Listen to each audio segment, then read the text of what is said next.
आपने Bermuda triangle का नाम तो सुना होगा।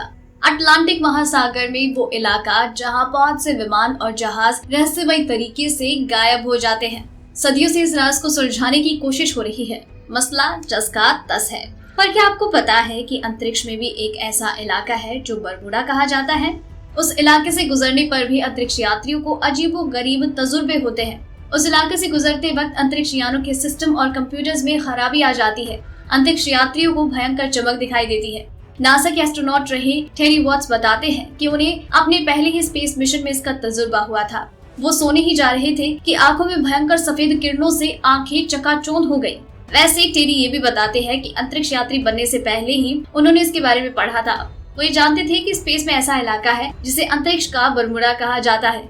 अपने दोनों ही स्पेस मिशन में टेरी वॉट्स को इसका तजुर्बा हुआ, जो कि परेशान करने वाला था। अब आपको अंतरिक्ष के इस बरमुडा ट्रायंगल को तफसील से बताते हैं। ये इलाका दक्षिण अटलांटिक महासागर और ब्राजील के ठीक ऊपर आसमान में है। इस इलाके से जब अंतरिक्ष यान या स्पेस स्टेशन गुजरते हैं तो कंप्यूटर रेडिएशन के शिकार हो जाते हैं। अंतरिक्ष यात्रियों की आंखें सफेदी से चकाचौंध हो जाती है।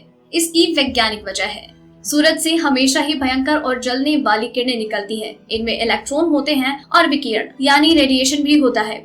जब ये विकिरण सूरज की रोशनी के साथ हमारी धरती के करीब पहुंचती है तो धरती के ऊपर स्थित एक परत, जिसको वैन एलन बेल्ट कहते हैं, वो विकिरण को हमारी धरती पर आने से रोकती है। जब सूरज से आने वाला ये रेडिएशन धरती की वैन एलन बेल्ट से टकराता है तो ये अंतरिक्ष में फैल जाता है। अब हमारी रक्षा करने वाली ये वैन एलन बेल्ट धरती के ऊपर एक बराबर नहीं है। वजह ये है कि धरती ही गोल नहीं है, ये ध्रुवों पर चपटी है, वही बीच में थोड़ी ज्यादा मोटी है। इसी वजह से दक्षिणी ध्रुव के करीब के इलाकों में ये वैन एलन बेल्ट धरती के ज्यादा करीब आ जाती है। इससे अंतरिक्ष में उसकी हिस्से में सूरज से आने वाली रेडिएशन का ज्यादा असर दिखाई देता है। अंतरिक्ष यात्री स्पेस के इस बरमुडा को साउथ अटलांटिक एनिमोली कहते हैं। आमतौर पर अंतरिक्ष में उस इलाके से गुजरने वाले अंतरिक्ष यान और स्पेस स्टेशन जल्द से जल्द उसके पार निकलने की कोशिश करते हैं, लेकिन आज बहुत सी निजी कंपनियां भी स्पेस मिशन भेजने में जुटी है। इनमें सवार होकर बहुत से लोग अंतरिक्ष की सैर के लिए जाएंगे।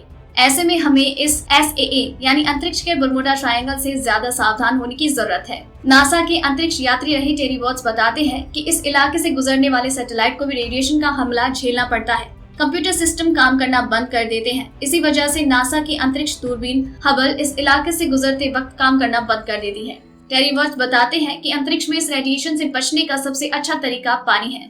पानी के 23 किलो वजन वाले बैग की मदद से एक दीवार खड़ी हो जाती है, जिससे अंतरिक्ष यात्री रेडिएशन के हमले से खुद को बचा सकते हैं। वैसे सूरज के चलने वाली विकिरण की इस आंधी की वजह से हमें बेहद खूबसूरत कुदरती नजारा देखने को मिलता है। सूरज और धरती के बीच चुंबकीय किरणें टकराने से ध्रुवों पर हमें हरी रंग की रोशनी दिखाई देती है। उत्तरी ध्रुव पर यह खूबसूरत मंजर देखने के लिए लोग हजारों किलोमीटर का सफर तय करके पहुंचते हैं। टेरी वॉट्स बताते हैं कि अंतरिक्ष में यह नजारा और भी खूबसूरत दिखता है, बल्कि वो ये तक कहते हैं कि नॉर्दर्न लाइट्स की ऐसी तस्वीर धरती से आप देख ही नहीं सकते।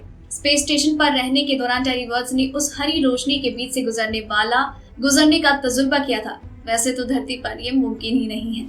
आपको ये जानकारी कैसी लगी हमें नीचे कमेंट सेक्शन में जरूर बताइएगा, और आप तक ऐसी और भी कई जानकारियां तथ्य यूं ही पहुंचाते रहेंगे हर रात 9 बजे, इसलिए चैनल के साथ बने रहिए।